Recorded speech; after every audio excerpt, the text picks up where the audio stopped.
আসসালামু আলাইকুম রহমতুল্লাহি আবরাকাতু। জাপান থেকে সোনিয়া শারমিন নামে এক বোন প্রশ্ন করেছেন, সামুদ্রিক কোন কোন প্রাণী খাওয়া যাবে আর কোনটা খাওয়া যাবে না। বিশেষ করে উদাহরণস্বরূপ শামুক, ঝিনুক, অক্টোপাস, স্কুইড এবং কাঁকড়ার কথা আপনি উল্লেখ করেছেন।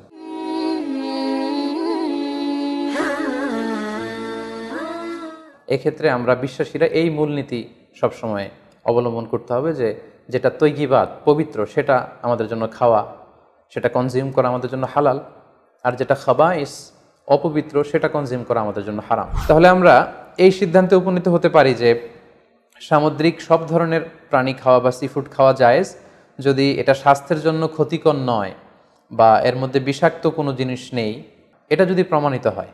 আল্লাহ তাআলা আমাদের সবাইকে ইসলামকে সঠিকভাবে বুঝার, জানার এবং মানার তৌফিক দান করুক। আসসালামু আলাইকুম ওয়া রাহমাতুল্লাহি ওয়া বারাকাতুহু।